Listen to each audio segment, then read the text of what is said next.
Hello and welcome to the Conversation Cafe. My name's Beth Turner. I'm a communication coach for young people, and this is where I come to share top tips and techniques with young people like you so that you can feel really confident communicating in a whole host of everyday situations. Now, this video is about the power of listening skills because great speakers are great because they are great listeners. And it's really important as you want to improve your communication skills that you recognize how important it is to become a great listener as well as a great speaker. Now, there's a difference between hearing and listening, and that's what I wanted to share with you today, and a little technique that you can start to practice to enhance your listening skills. Now, there is a real difference between hearing and listening. Let me explain. When you hear something, you acknowledge the sound, perhaps of words being spoken, but you can't make out what they are, and you certainly couldn't repeat what you just heard because you're not listening properly. When you're listening to something, there's no distractions, you're focused, you hear the words being said, you acknowledge them and process them so that you can understand them. You have a reaction to them, maybe you choose to reply or have a reaction, and then you are able to remember something that you listened to. You can't often remember something that you just heard. You remember it because you listened to it. You can often then discuss it or re-explain it to somebody else and tell it again as part of a story. So let me give you an example. Sometimes you'll be in a classroom and you know that there are people at the back. They're always at the back.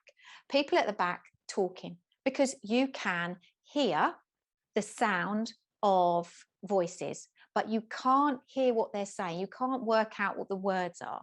Are you listening to them? No, you're just hearing them speak. Likewise, when you are in the middle of a game of Fortnite, or you're watching something on YouTube, or you're absorbed into a film on Netflix, and one of your parents comes along and starts talking to you, if you don't stop what you're doing and concentrate on them and focus your attention, then you're not listening to them. They think you are, but you're not. All you're doing is hearing them. So you'll be hearing the fact that you can hear the sound of their voice, but when they finish talking, you've probably got no idea what it was they were either telling you off about or asking you to do. And consequently, you don't do it. They get cross because they think you were listening, but actually you were just hearing them. Likewise, if you imagine a bedtime story. So I know that when my children were younger, I used to read to them every night. And I know there are chapters of books that I've read to my daughter where sometimes she's hearing what I'm saying and sometimes she's listening to the story. And if you think about being told a bedtime story, can you ever think of a moment where you've had a parent read a chapter of a book to you and you found it quite comforting because you can hear the sound of their voice, you know that they're telling you a story, but your mind's wandered off. And therefore, when you get to the end of the story or the chapter, you could not tell them what happened in the story or the chapter. You were hearing them, but you weren't listening. And likewise, if you're being read a chapter of a book that you're really enjoying, the chances are you'll be focusing on that bedtime story. You'll be processing all the words that you can hear so you can understand them. You will be reacting to them, or you might be responding or interacting during. But at the end of that chapter, or at the end of that book, if you've really listened to the story, you'd remember it. You'd be able to discuss it with your parent who's reading it to you. And certainly you'd be able to explain what happened to your little brother, your little sister, if you wanted to. There's a real difference between hearing and listening. And so if you want to become a really great communicator and strengthen your friendships, there is a top tip that I can give you which will help you become a great listener. And that is to make sure that you stop the bad habit that is interrupting somebody when they are speaking. What I want you to know is the first step to being a great listener is to hold your tongue. Don't speak until the other person puts a full stop at the end of whatever they are saying. Because when you interrupt someone, it says a few things to them. It communicates a few things. So your action of interrupting them instead of waiting until the end of their speech tells them a few things. It tells them that you're not interested in what they're saying, that the end of the rest of their sentence, the rest of their story, it's not important to you, it doesn't matter, it's not interesting, you don't really care. Now, sometimes you might feel like that, but the majority of the time you probably don't.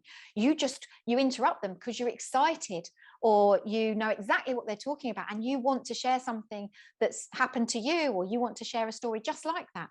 We normally interrupt because we're enthusiastic, but actually to be on the receiving end of that interruption tells a very different story. It says, I'm a bit bored with what you're saying now, so I'm going to interrupt you. Or it says, I don't really mind what's coming next. I don't care. It's not important. So, and if you don't want to make someone feel like that, then don't interrupt them. Wait until they put a full stop right at the end of their sentence. The other thing that it says to them is that you're making an assumption that you know what the rest of that sentence or the rest of that story is going to be about. And let me assure you now, even if you know the person you're speaking to really, really well, you just don't know what might be coming next. You might think you know what's going to be at the end of that story or the end of that sentence, but trust me when I say you don't know. And in order for you to reply with a comment or a reaction or a story that is appropriate, you need to have understood what they're saying. You can't understand the whole story if you don't let them finish the story. So holding your tongue and learning to wait until they put a full stop at the end of their story will help you become an incredible listener.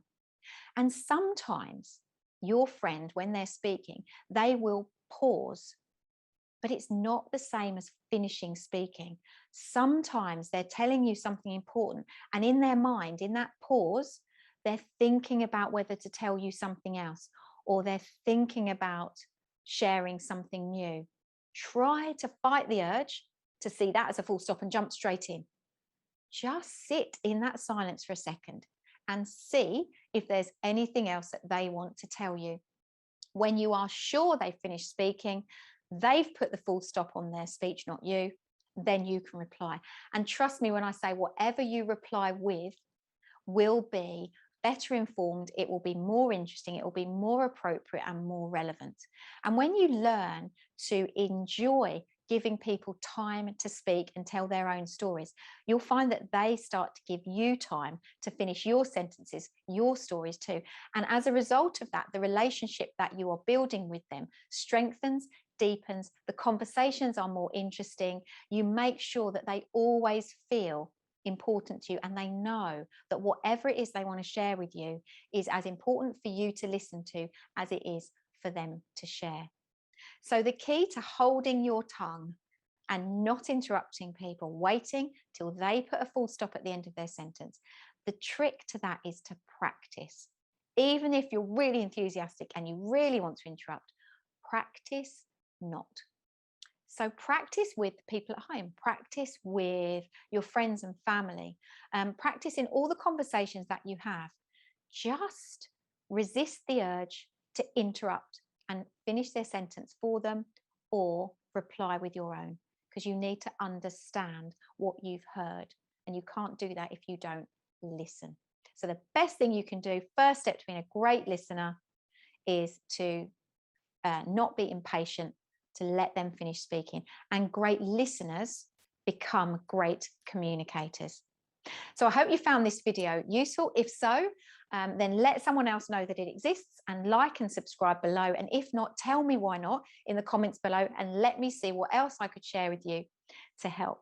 Okay, thank you for joining me in the Conversation Cafe today. I will see you back here very soon.